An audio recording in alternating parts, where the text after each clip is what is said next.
Hello, YouTube. Man, it has been a while since I've done one of these live streams. It is good to be back in front of a camera.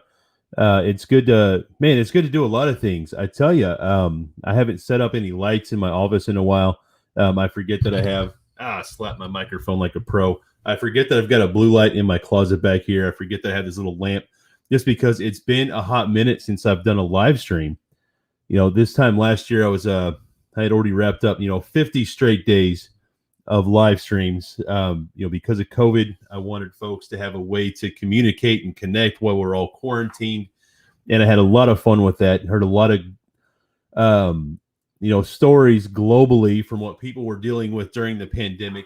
And now, at least here in the U.S., we're mostly back to normal. I say mostly, but things are crazy. But I'm not here to talk about COVID. I've got a special guest today, a personal friend of mine, and we're going to bring him on shortly. He's hanging out in the green room right now. But I tell you, things for me where I'm at in Broken Arrow have been really good lately. My family's, we're very blessed. We have a lot of nice things. We're very fortunate. My day job has been crazy. I spent the last 4 weeks on the road. I'm home this week because of the holiday, and I've got 2 more weeks gone because that's what I do. And who knows what's going to happen after that. But man, I haven't posted a live video, not a live video, but a recorded or edited video since January. I just started a 4-part series, and I had to end that immediately. So I had some stuff come up in my personal life that just kept me from making videos and got me off YouTube. And I'll post something about that eventually, I promise. I miss making videos so much. I think about it literally every day. I haven't even been that active on my Instagram account for this channel. I'll be honest, but a lot of stuff going on, and that's fine. We're still here. Wifey is doing well. I'm doing well. Dawn, man, she's done with first grade now, so she's enjoying summer break. She'll be starting second grade soon enough. Zombie, Cortana, and Karma Kitty also here with us, sir. They're doing well. And hey, I see Alex. How you doing, Alex? Long time no see, my friend. Glad to see you pop in here. Glad to know you're still doing all right, buddy. So, but I'm going to cut into it. Why we're here today, I've got, again, a personal friend, a special guest. His name is Brian Skillen. And he's an award. And now, last time I had him on, he was doing his first Kickstarter. Now he's an award-winning author. He wrote a book that in his category was an Amazon top seller. And it's like, I get to know this guy. Like, how cool is that? Very fortunate to have successful people in my life, motivational folks. And this dude, Brian, I tell him this every time we talk. He's got this just contagious smile. Like, seriously, you can't help but smile every time you see him. It's just like, dude, he's just got this bright personality, motivating individual, and I absolutely love him for it. His wife's a sweetheart. I mean, so it just great people, and I'm glad and very fortunate they're in my life. But right here, he wrote this book, The Way Through a Field of Stars, right? A novel by Brian John Skillen, and I got a signed copy. So one day this is going to be worth a ton of money because he's going to be super famous, a rock star in the book world. And so I keep this close. I do my best to keep it in great shape because I want it to stay nice and pretty for as long as possible. And Dale, before I bring Brian on, I see Dale, have you been traveling a lot? And how was your latest trip? And yes, I've been traveling a lot. I've been staying in Northern Virginia around the Dulles area. I've been working 13, 14-hour days. You guys, I'm a project manager for one of the big IT players. I don't talk about, the company I work for or anything like that. I tell you guys what I do. I've got a massive 8 to 10 month project up there. I've got about 35,000 devices to get installed. I've got a staff of about 35 techs and administrators and other managers. So a lot going on in my life, but not here to talk about that. Maybe that'll show up in an edited video later. But without further ado, I'm going to bring on my dude, Lucky. All of us that know him call him Lucky. His name is Brian Skillen. And seriously, get ready to smile if you're not already, because you're going to. It's going to happen. I guarantee it. Boom. There he is. Hello, everybody. What's going on, man? Glad to have you back on a live stream. Oh, Ray, I'm so happy to be here. I'm just so happy to see you too, bro. I miss you. Oh, miss you too, man. And it's crazy. I know you live in Virginia now, Yeah. but there's about 2.5 hours of road time between us. And I tell you, like I haven't had a chance to get away. Like I've been having dinner at like 10:30 at night at one of the Man, the late night diners, and which I'm fine with. But dude, the work has been crazy. that's what it sounds like. I Um, mean, every time we were talking, it's just like, man, you just sound booked. yes. So no, it's the nature of the game, man. It's what I do. But no, eventually I'm going to be in and out until at least January of next year. So at some point we will link up. I'm going to Oh, take you perfect. for some food, traditional Southern food in Virginia, man. Perfect. Some We'll get some catfish, collard barbecue. Come greens, visit me. We'll go cornbread. get some barbecue. Oh, It'll be you know I love amazing. barbecue, man. Man, I get brisket down on some sandwiches barbecue. out here. The brisket sandwiches are just amazing. Like so, so good. Oh my gosh! Now I'm hungry. So, well, thank you so much for having me on your show today. I'm like really honored to be here and just like honored to have you as a friend and just to Oh well, be in thank this you. space. Like you were a big part of our success with the last Kickstarter that we did for our Wow. book. You know, it was like for those of you who don't know, like Ray had me on his show twice as we were doing our last Kickstarter in COVID. I'll give you a little bit about my story because I know some of you Sure. may not know me, but so I, I in 2017 I took this epic trip on something called the Camino de Santiago, which is this pilgrimage that like stretches across Spain. And what's the book about? Okay, cool. Yeah, hey Dale, nice to meet you, man. I'll get to that just coming through here. So essentially, so I'm on this epic trip across Spain. And I get to this place. I'm on the Camino de Santiago, which is like one of the oldest pilgrimages in the world. And I get this place called the Arc of San Antonio, which is this like giant arc that's stretching up into the sky. And I thought, oh my God, somebody's got to write a book about this. It looked like something out of Game of Thrones or Lord of Rings or something.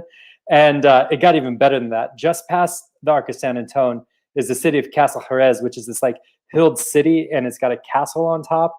And I was like, what is going on here? Where am I? And just past that, when I got to the city, I checked in at the hostel, and I noticed the stamp for the city was the Cross of Jerusalem, which has kind of like 5 Knights Templar crosses on it. And I said to the guy who checked me in, I'm like, the Knights Templar. And he says, what do you know about the Knights Templar? And I said, I don't know. What do you know about the Knights Templar? And we got into this awesome conversation about the Knights Templar and the Camino de Santiago and their importance in that city and on the Camino. And he told me actually, like the whole hill beneath the city was hollowed out with Templar tunnels where they used to do like their ceremonies and store their gold and things like that. And that, for those of you who don't know, like the Templars were actually kind of like the first international banking system. If you wanted to go on a pilgrimage, you would bring your gold to your local Templar commandery. They'd give you something called a credential, which is a coded piece of paper, and you take it with you. And as you went, you would take out your gold just like you would take out your gold from a bank, essentially. Not that we all have gold in the bank. I wish I had a lot of gold in the bank, but one day. Right? Anyway, so after that conversation, I the next morning I woke up, and I'm a dancer, so like I travel the world teaching dance and performing. I have my dance shoes with me, and I took my dance shoes and I left them at a secondhand store. And I declared to the universe and God, I was like, I'll trade these in for a story. So my most valuable possession. I said, I'll trade these in for a story. And every day like that, the book played like a movie in my head. The people I met, the things I saw, like all wove together to this perfect narrative. There was only one problem. I grew up with dyslexia and like a third grade reading and spelling level. So who was I to write a book, right? I was like, oh, what, oh my God. So anyway, so as I walked the Camino, hey, Becky, nice to meet you. As I walked the Camino, like as this was playing in my head, I'd walk at like 4:30 in the morning before the sun rose, and I would dictate exactly what I was seeing into this little microphone here and go into my phone. And then when I got back, I knew nothing about the rules of grammar or anything like that. I committed to writing 2,000 words a day, no matter what. And Wow. yeah, because it's like commitment will set you free, right? So I committed to 2,000 words a day, no matter what. In the beginning, it took me like 8 hours to do that. And as I learned more, it took me less and less time. And then what do you know, within like 50 days, I had a 100,000 word book done. And I brought it to my wife. and, and I was like, this is the most amazing thing. God gave me this story. And she's like, she was my girlfriend at the time. And she's like, actually, it needs some work. Because, you don't know what you don't know because you don't know what you don't know, right? Right. And so then we went on like this 2-year process of just learning about writing, learning, like growing our craft and everything. And then we sent the book to like 50 agents. We got 2 rejection letters and 48 other agents that didn't even bother to write back. And pandemic happens, right? And so my business of traveling the world teaching dance like completely destroyed. Like I can't do anything with that. So I was like, all right, it's time. So we turned to Kickstarter, and we ended up raising like $10,000 in 30 days to make the first book. Since then, it's gone on to become an Amazon bestseller in several categories. And which way am I doing this? And we won an Eric Hoffer Award in the spiritual fiction category, which is, if you think about spiritual fiction, I think of books like The Alchemist or or The Celestine Prophecy or Siddhartha.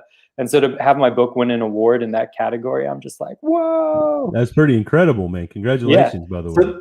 Thank you, bro. Thank you. So the story's about a secret code of the Knights Templar on the Camino de Santiago, to sum it up. And it's kind of like The Alchemist meets the Da Vinci Code, because you're trying to figure out this code of where this treasure is. And at the same time, the Camino is a spiritual journey. So you're having like the spiritual adventure happening at the same time. So that's in a gist what that is. And right now we're actually launching the second book called Back Through a Field of Stars on Kickstarter. We only have 3 days left, and we're about 25% away from our goal, which is like, I know we're going to make it. I know we're going to make it. God is good all the time. We're going to get there. And I could even show you a video. Can we do screen share? Could I do screen share on this? Or do you want to? Give me just a second here. So I know I can do a screen share for my machine. Cool. I don't know if it'll allow me. Well, where I host a lot on StreamYard, I'm often not on the opposite end. Cool. And not a paid endorsement, by the way. StreamYard is the live stream platform I use. It's YouTube. I'm monetized. I have to say that. So Brian, do you have underneath the little panel here? Yeah. See some gray, okay, I see it. Do you see those? So yeah, I'm going to share. So I'm going to remove myself off the screen here. Let's go ahead and plug it in and see if our internets will allow this to carry on live. Okay. So I'm going to bounce and do what you do. Okay, sounds good. All right, I'm going to go ahead and share. Sharing screen is the easiest with 2 monitors. Okay, all right, I'll share screen. Okay, entire screen. There it is, and share. And am I sharing my screen? Can you? Hey, look at that, crazy. All right, cool. So here we are on my Kickstarter project, Back Through a Field of Stars. And I'm just going to go ahead and play this video for y'all so you can kind of see what it's about.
Well, that's pretty intense.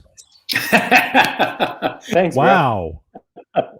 Man, so kind of reminiscent of oh my gosh, what's it called? The second one was Angels and Demons. What was the first movie? Yeah, Da Vinci Code. The Da Vinci Code. Thank you. Yeah, very much reminded me of that. That's kind of badass for what it is.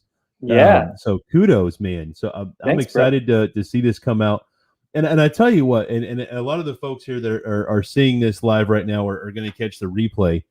I love how, at least among your friend circle, you post images for the book cover, and you're like, "Hey, this is what I have in mind. What do you guys think is best?" And it's fun to watch as these things progress, to see where you're going, and also to get the opportunity to like, "Hey, I really like this."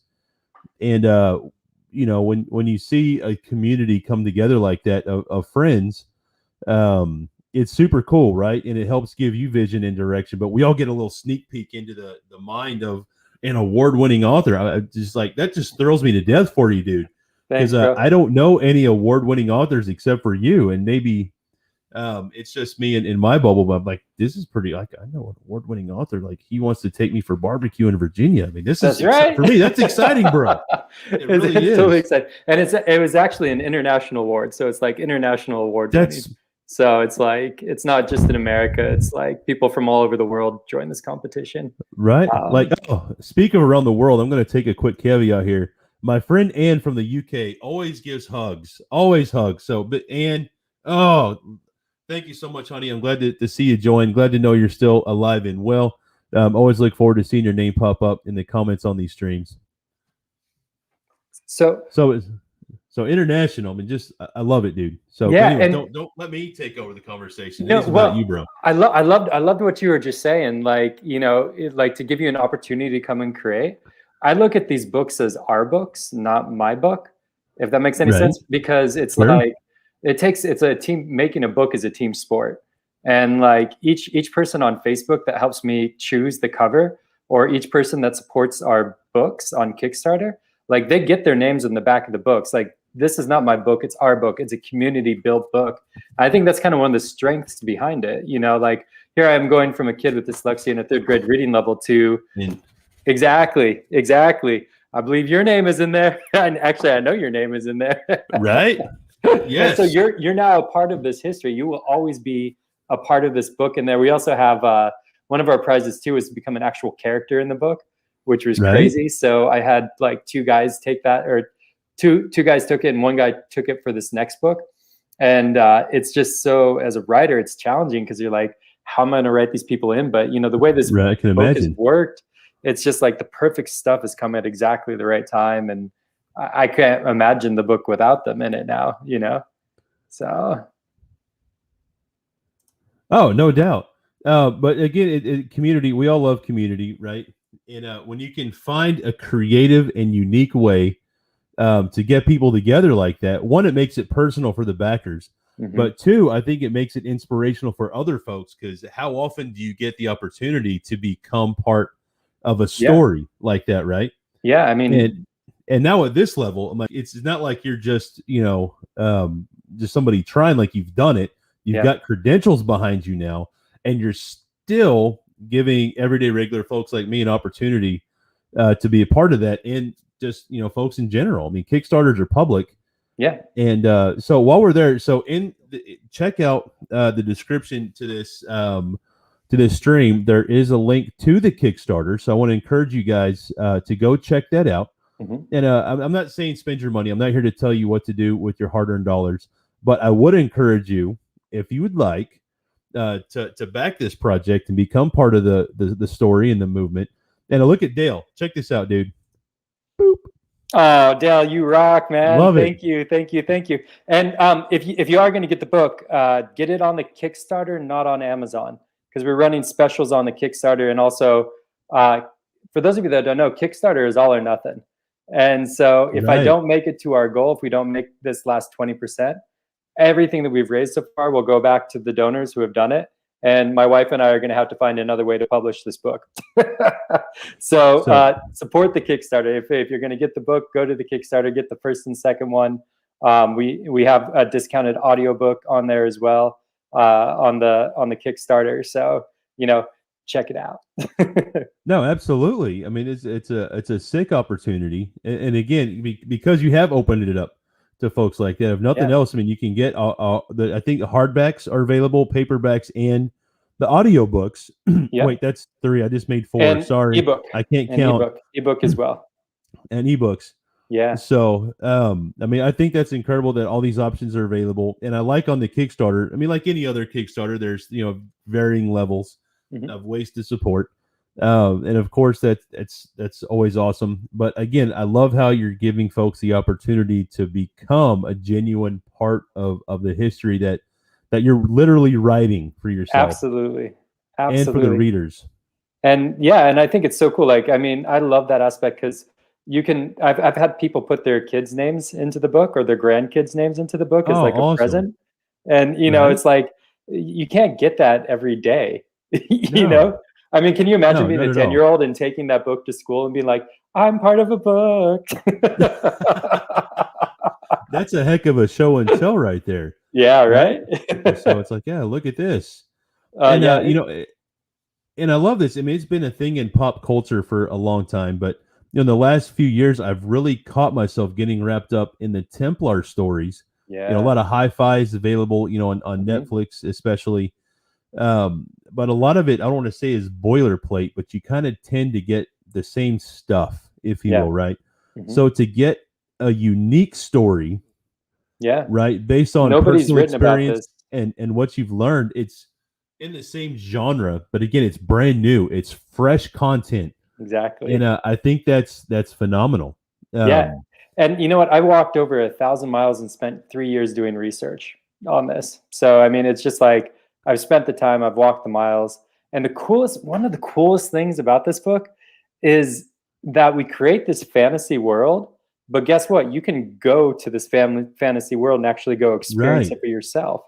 It's like, sure, now they set up the Shire in New Zealand and you can go visit and pay $50, whatever. But you can actually go walk all the way across Spain and see every single city that I talk about and every single code that the Templar left behind in the cathedrals. It's like you can see all that. It is pretty cool. no, absolutely. So I've never been to Spain. Oh, you got to go. You love the food. So, oh, I'm sure I love Spanish food when I'm here. I love a big thing of paella. Yeah. That's just like and who doesn't love tapas? You know what I mean? Oh, The totally. shareable plates. It's oh my Totally. gosh! But to go get it from the place, It's a different so experience. It's like so oh, good. I can imagine. So I'm well traveled in the U.S. I get out a lot domestically, but I've yet to really get a chance to. I've left the country once. I've been to Canada. Okay. So shout out to our friends up north. But it's like, dude, I really want to go to Europe.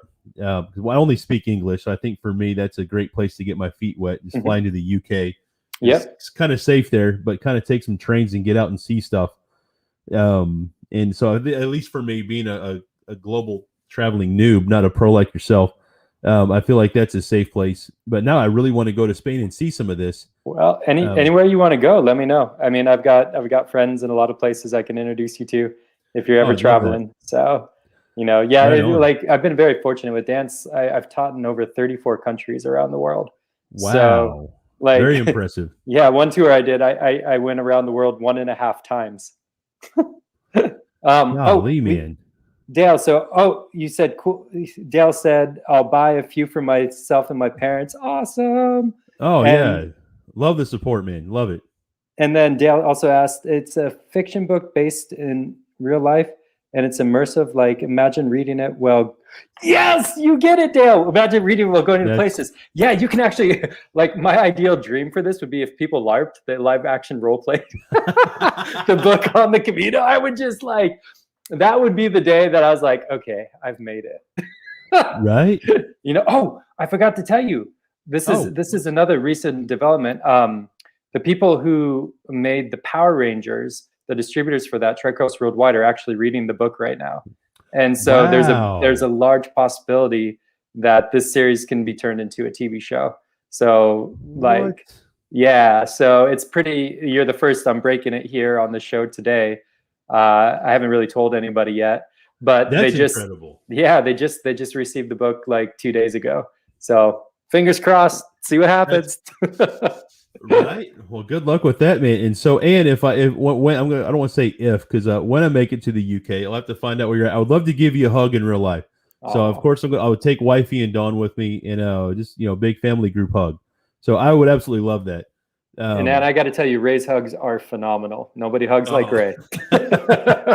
no, well, thanks, man.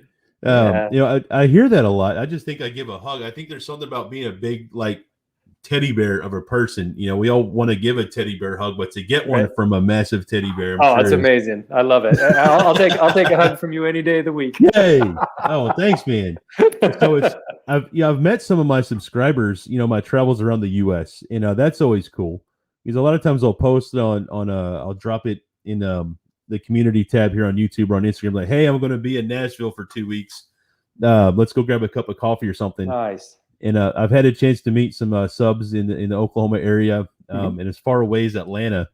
So that was pretty cool. So it doesn't happen all the time, right? Not everybody sees the message, or folks, are busy. I'm busy. I mean, it is what it is. But when you get a chance to meet somebody, it's a cool experience, at least for me, because like I just think I'm a regular guy, and the fact that somebody wants to take time out of their day to say hi is a pretty cool. And oh gosh, this is a personal friend. I've known her since high school. Crystal, don't let him pick your nose.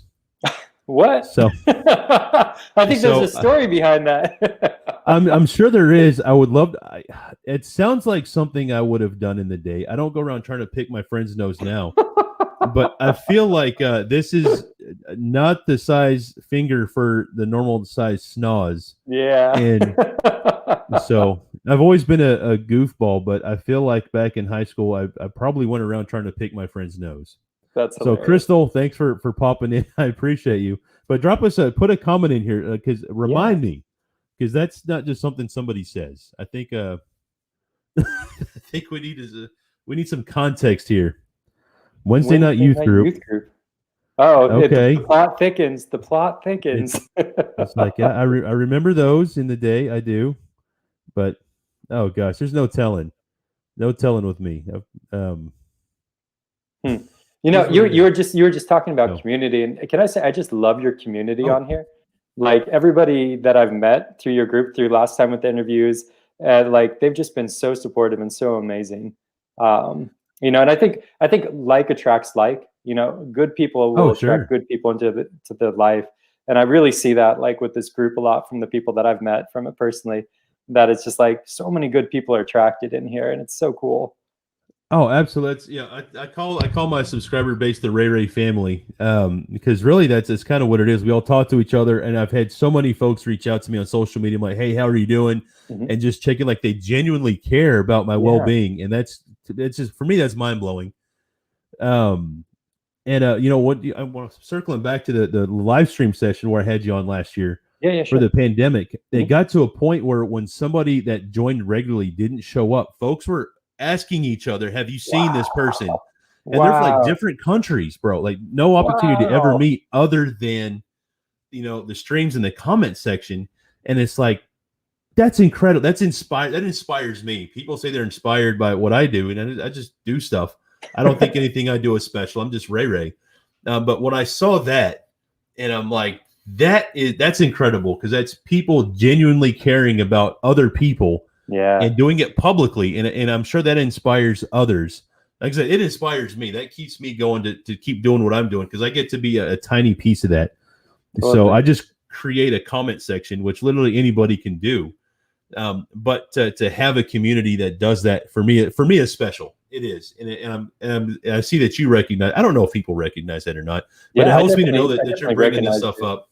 Yeah, like I definitely recognized it the last time I was on here, and just like so much warmth from everybody, so much warmth and kindness. I mean, and people even reach out to me on Facebook afterwards and whatnot, and it was just like, relationship, is what it comes down to, and like community, relationship, like the things that people need in life and want in life, Right, because we live in a very fake world, and any opportunity, I think, to get something real and genuine. People are hungry for that, whether they realize it or not. We're hungry for it. I know I am. So especially through the pandemic, I'm bringing that up again. We were so disconnected, that intrapersonal activities and stuff that you do, just go hanging out with your friends, or whether that's you go get a milkshake and some French fries, or you go to a local brewery, grab a beer, just whatever, right? Go get a cheeseburger, if you will, with your friends that all mostly just got nixed.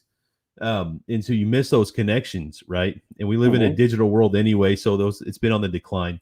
But even still, if you can foster that real nurturing, caring, the warmth. I love the word warmth. I underutilize that, so I'm glad you said it. But if we can get that and grasp onto it, I think people really respond to that. And like you especially, I talk about your smile all the time. I'm sure you're sick to death of hearing it. I love it. It just makes me smile even more. But it's real, and people can see that. We can tell, like, Brian is just one of these people, loving, caring guy, and it show, like, your face just beams it, dude. Oh, thank you, bro. And I'm sure it translates into your words, and people, as they read, are going to grab a hold of that and connect to it in a way. And I feel like people that see you on these interviews, right? Like you're all over the internets now. You're kind of a big deal. Yeah. So they're going to see you. They're going to see your personality. They're going to read the book and connect to it because you just have this thing that just beams out of you, bro. Oh, thank you, brother. So I think that. that's.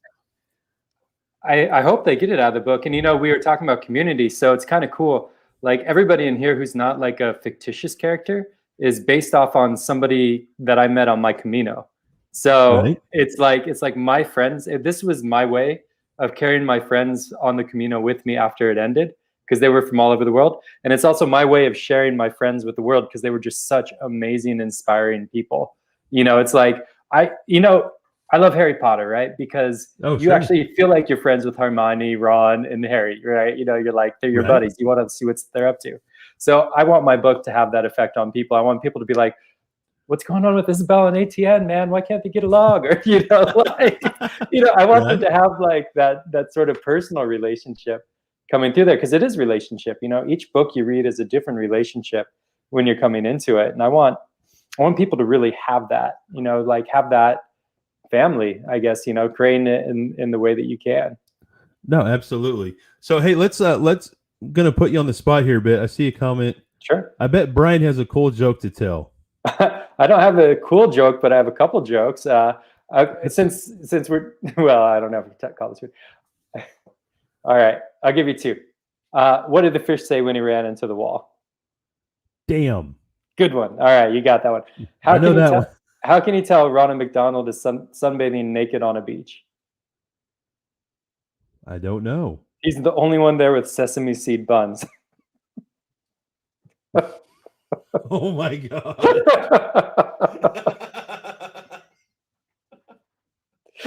Yeah, silly jokes.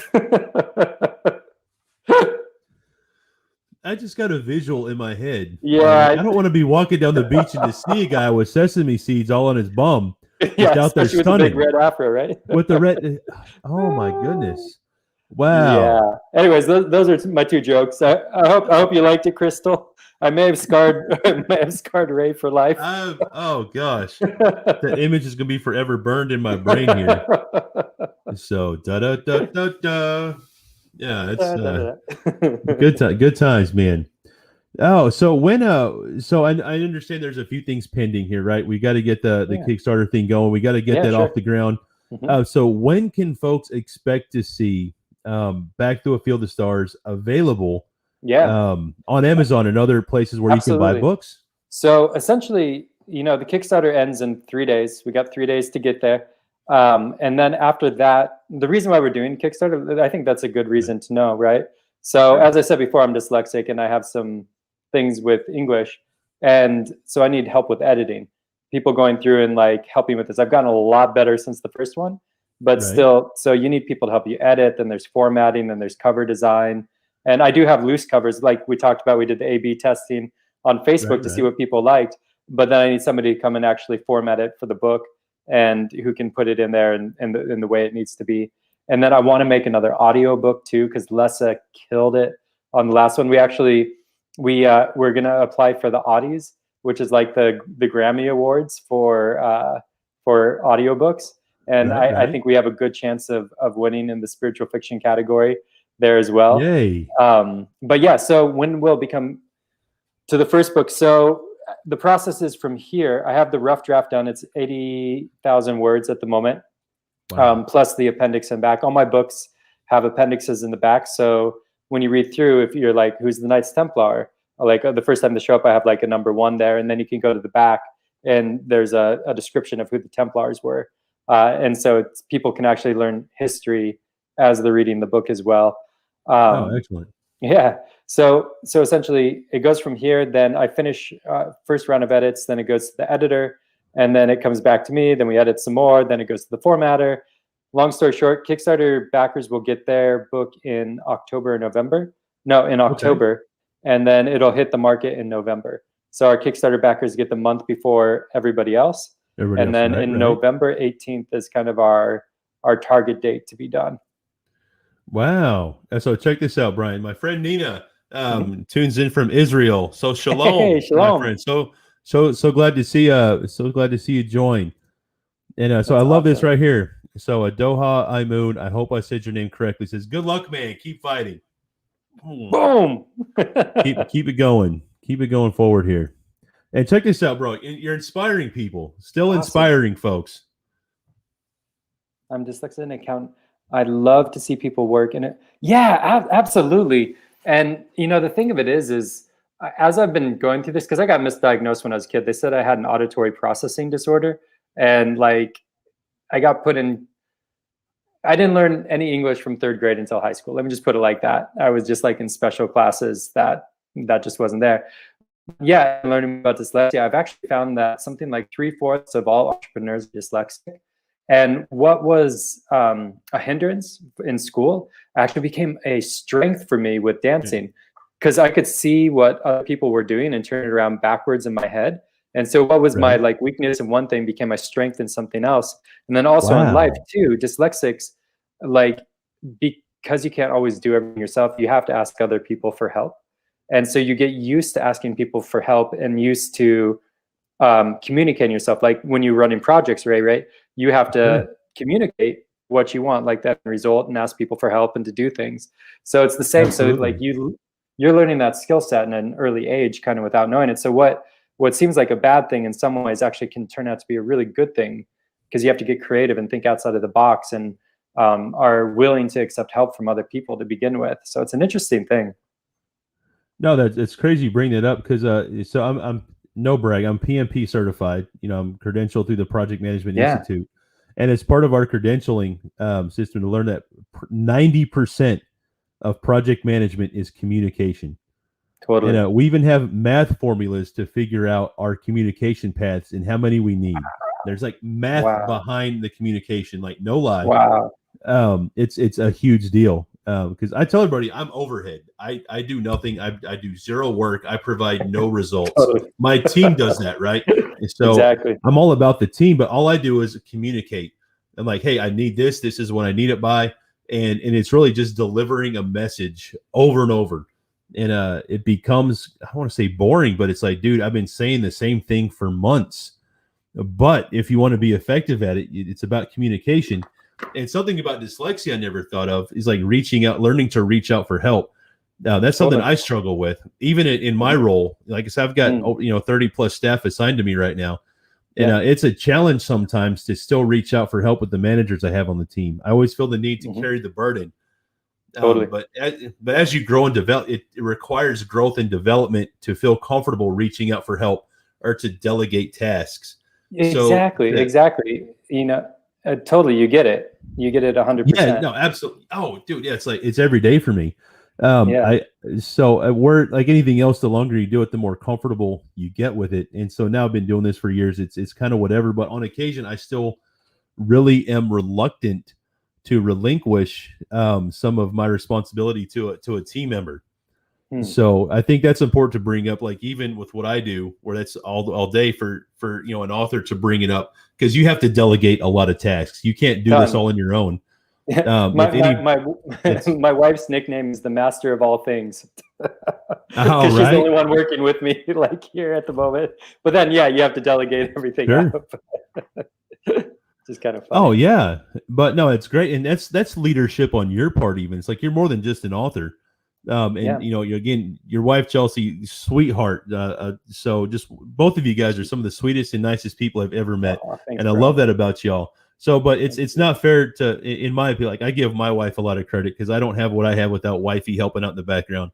Exactly. So same thing for you, right? You've got to have your team and a pillar to rest upon. And I think Chelsea, I mean, obviously she's doing a great job with that, right? Yeah, she's my rock, man. Like I love her so much, and she's so wonderful, and it's so cool that we have this opportunity to work together and grow together. And talk about learning about your communication styles, right? When you're working with your spouse, Oh, you gotta, yeah. you gotta be clear, you gotta be precise, you gotta make sure you do it in a way that doesn't hurt the other person or whatnot. And it's like, what a cool thing to bring you together, like working together on the shared purpose, two boats going in one direction. Somebody said that to Right. me about love once, right? Like with love, you're two separate ships on your own thing, but you got to make sure that you're going in the same direction coming down.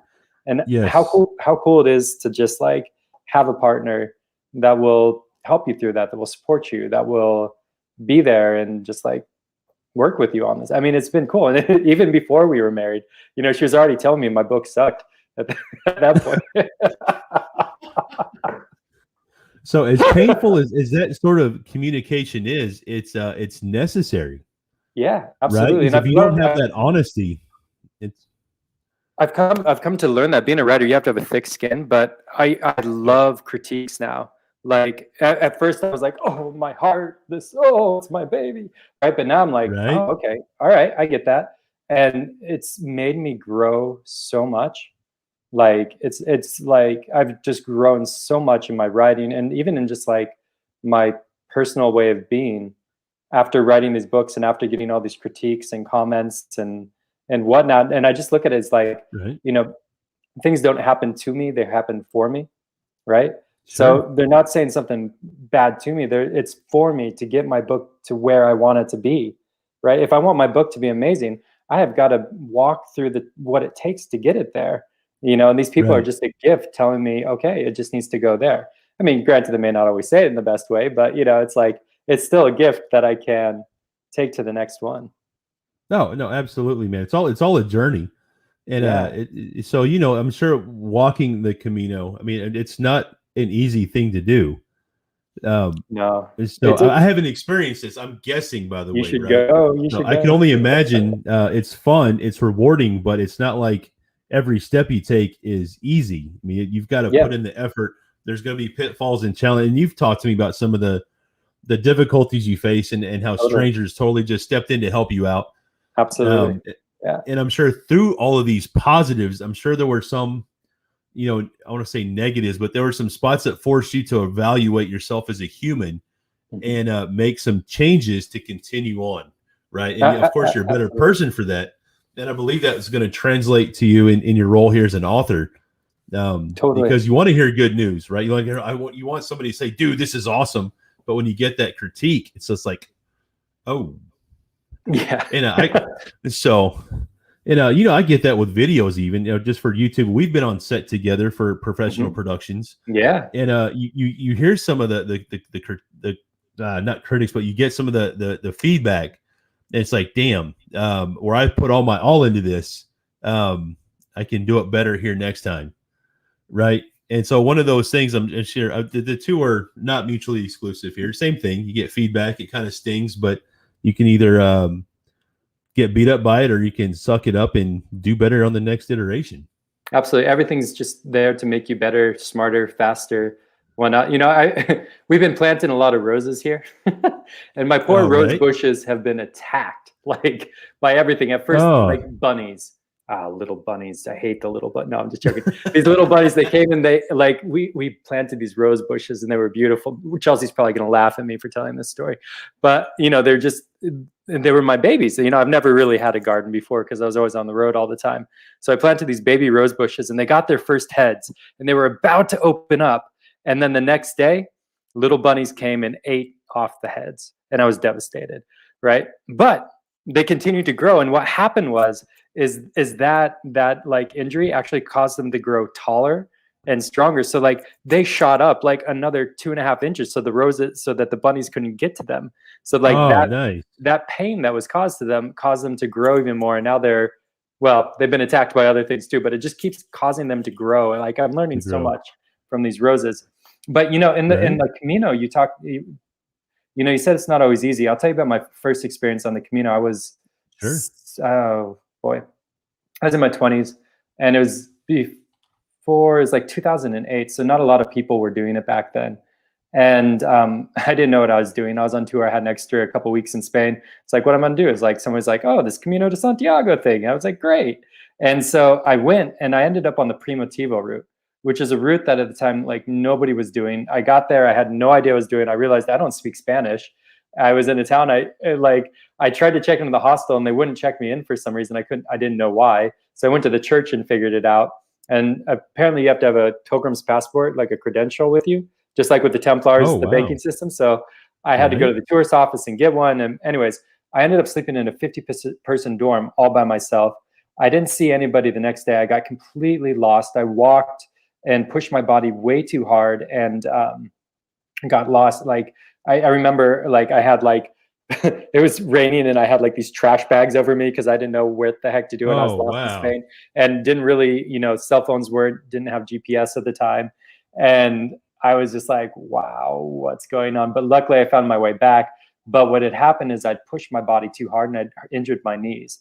Now, mind you, I'm a dancer. Like my knees were my moneymaker, whatnot. So here I am with hurt knees. But I want to finish this. So I keep walking and each day my knees get worse and worse and worse until the day before I get into Santiago, I can't walk anymore. So I've pushed through all this pain and all these miles and now I can't walk. So I get onto a bus and I have to take a bus the last like 15 kilometers into Santiago de Compostela. And I'm walking with 2 sticks, like hobbling. I won't call it walking. I'm like hobbling with 2 sticks. And I make it into the cathedral. And there's not many people around, but I see this one lady, three pews up, and she's an older lady. And I walk by her and I see that she's crying. And I say, can I hold you? And like, so I sit down and I just hug this lady. And she's sorry. No, you're good. You're good. I'm sitting there and I'm holding her, and turns out she's like 78 years old. Her husband has just died. She didn't know what to do with her life, so she hopped in her van with her little dog. She has MS, so she can't. She has physical limiting abilities with that, and so, but she'd made it to Santiago with this van. She did the pilgrimage that way, and had I not been injured, I wouldn't have been able to sit there and hold that woman at the church, and she would have been alone in that moment. But because of the injury, I was able to just sit there with her and be there with her and hold her and like, just let her know everything's going to be all right.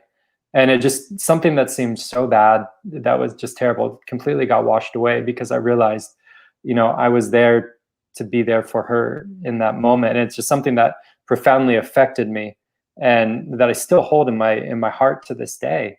And, at that moment I vowed I'm going to come back and I'm going to walk into Santiago. And because of that, now this book has happened and all this other stuff. And it's incredible. And so my goal with the book is to inspire 1 million people to go walk the Camino. Like I want 1 million people to go there and have just a life-changing experience where they feel this thing, this something, this spark that changes their life. And, my book is my invitation for you all to go do that.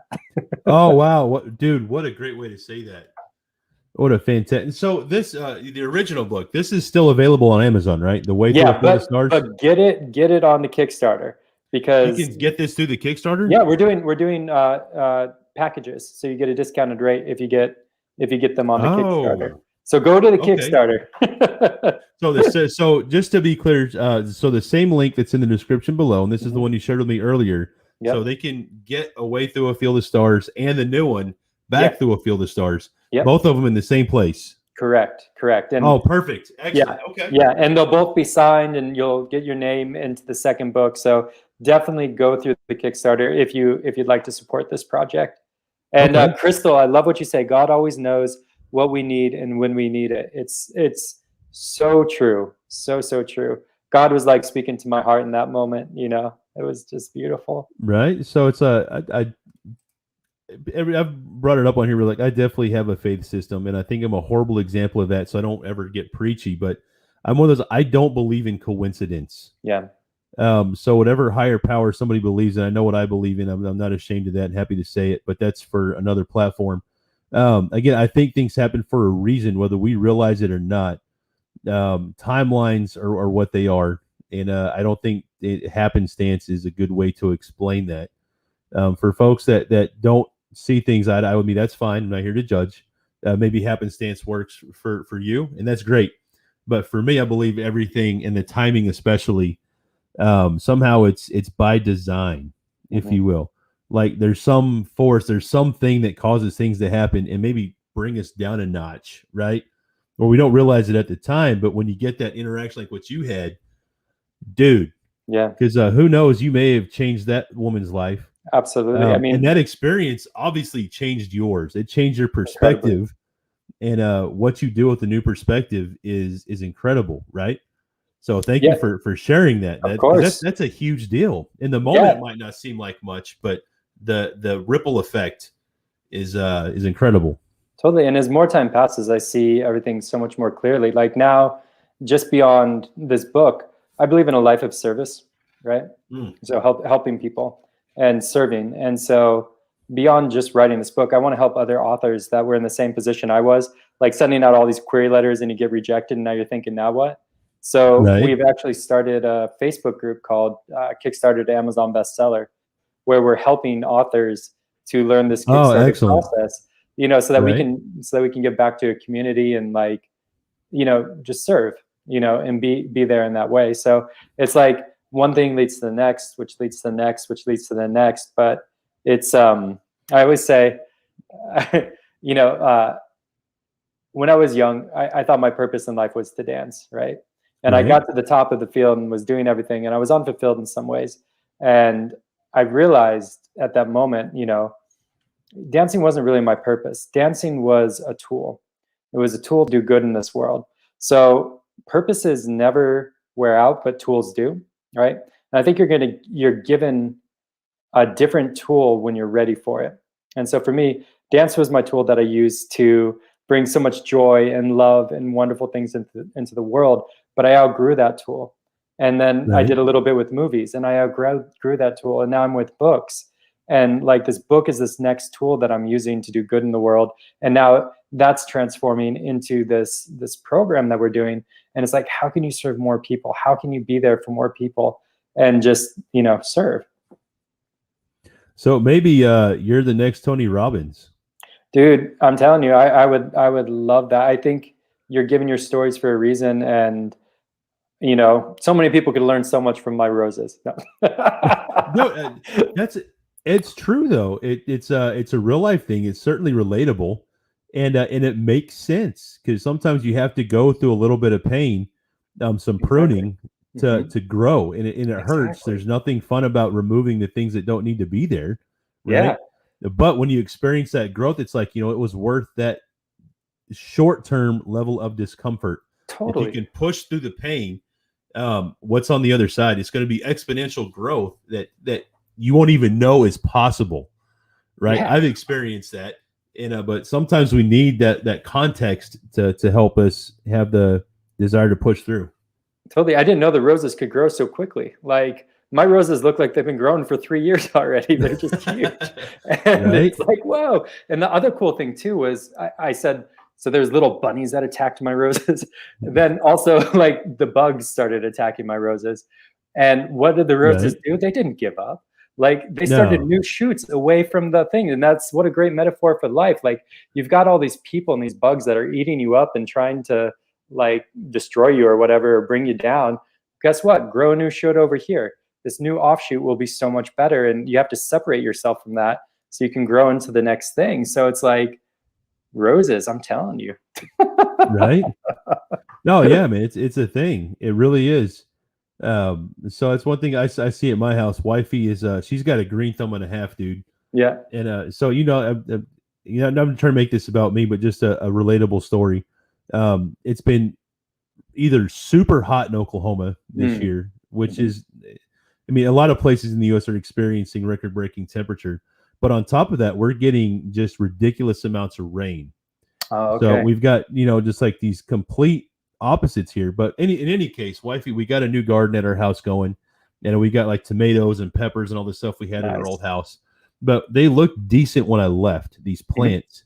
When I came home, like, seriously, some of her tomato plants are taller than me, and I'm 6'5". You're kidding me. They're that big? Gargantuan plants, bro. Dude. And it's like, That's amazing. Oh man, it's been fun the past few days. I've been eating out every day on the road, and to come home and to get fresh tomatoes and jalapenos just right off the vine to chop up to put my salad or my omelet or whatever. So much love. I love it.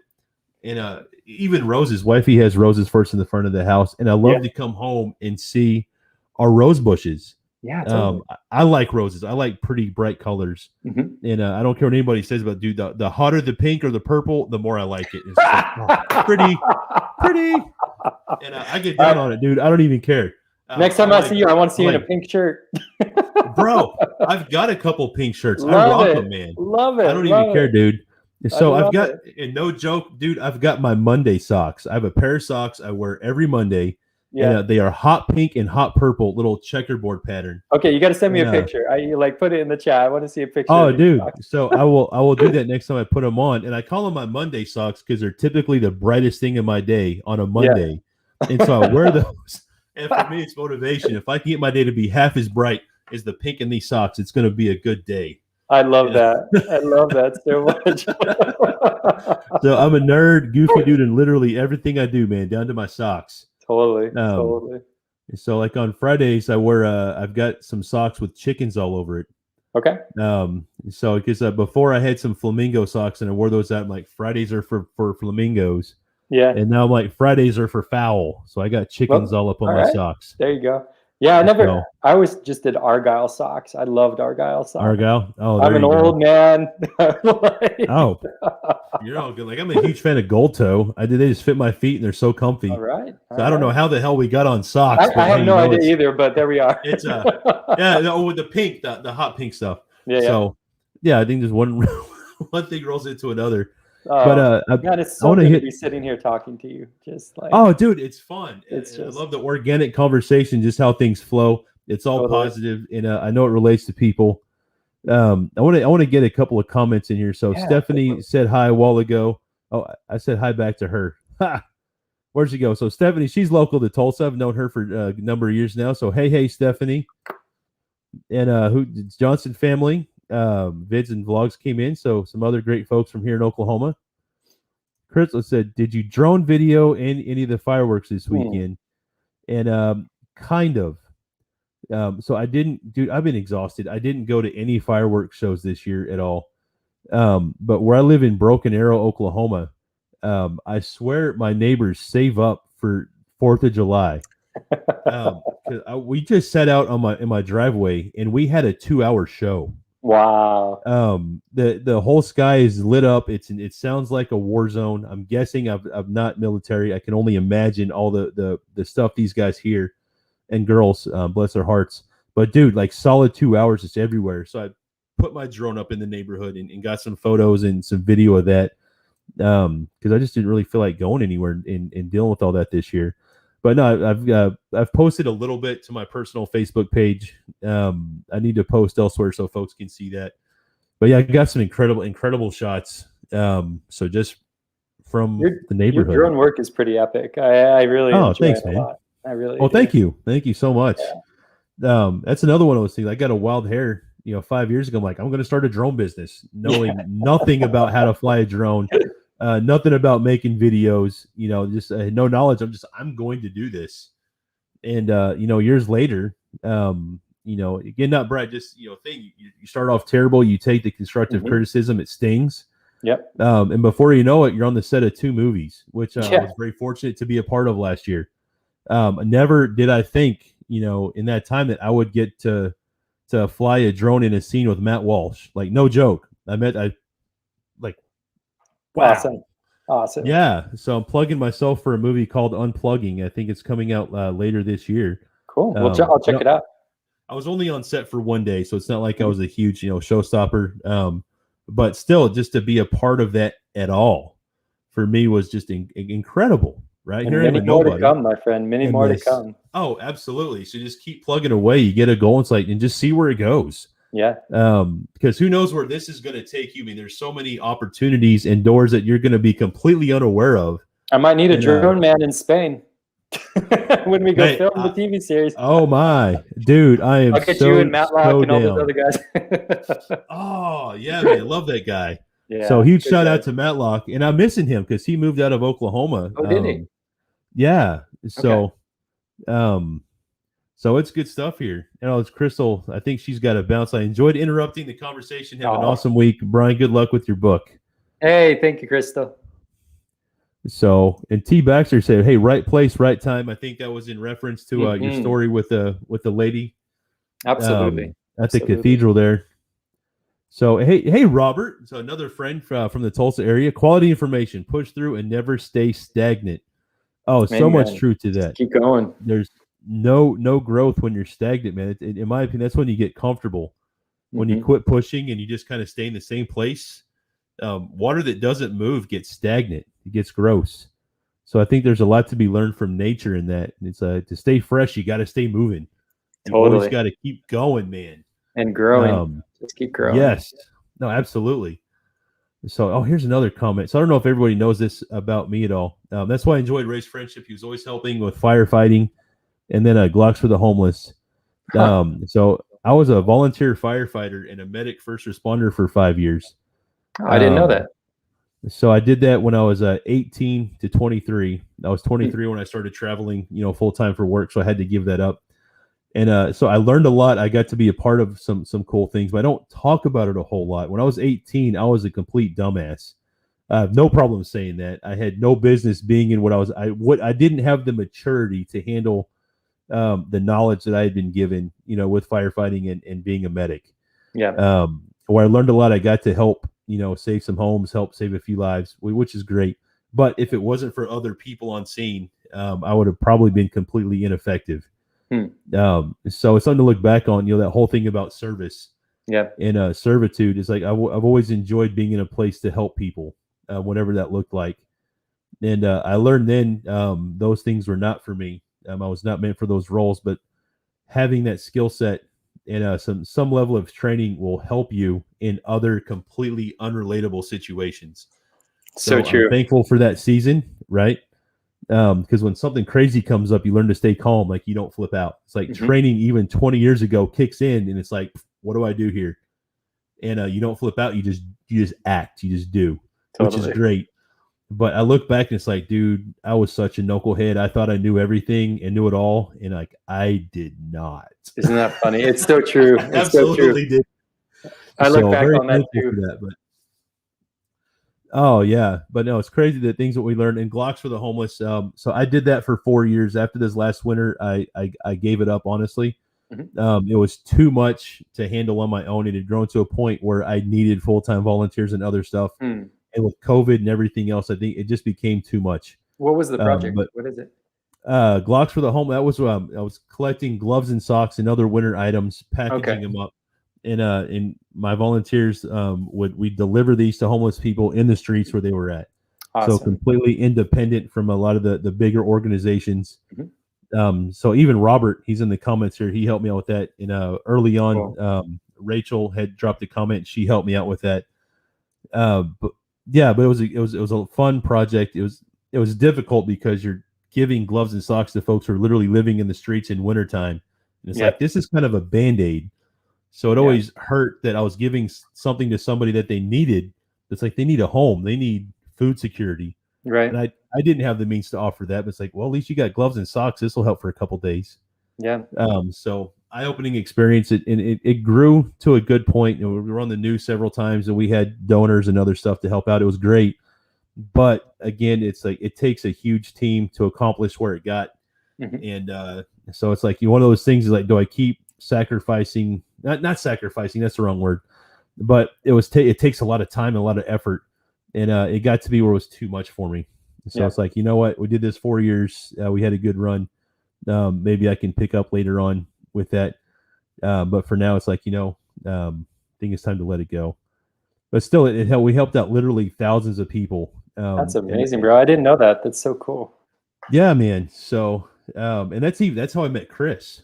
Okay. Yeah. So I saw some of his live streams and stuff he was doing for business, and I'm like, I bet this guy can help me get the word out. So I just messaged him on Facebook. I'm like, hey, I'd like to have a conversation with you.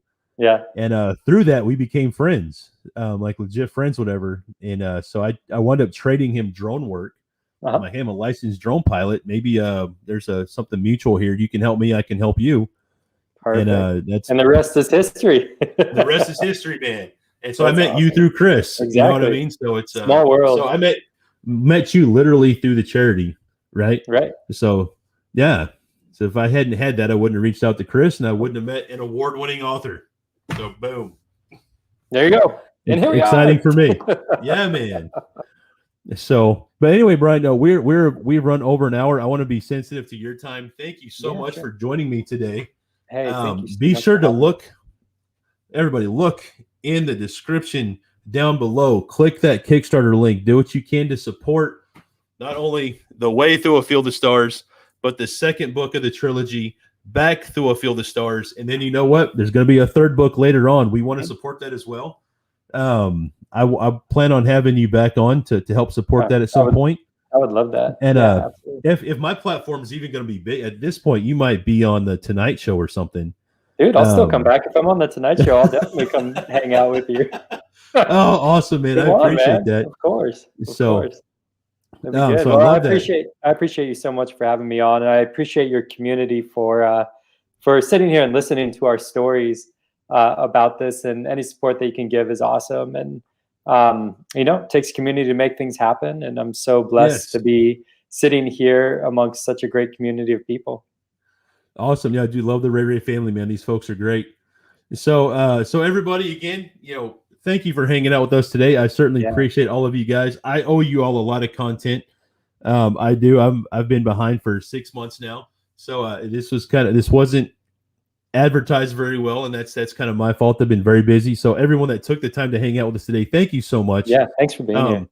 Absolutely. So I want all the energy to go towards Brian and his project. Again, click the link in the description down below to get to the Kickstarter page. Buy the books, read the books, tell your friends and family about it. And remember to always be biggest. Be what makes somebody else's day great. Love y'all, and we'll see you guys later. Have a good afternoon, everybody.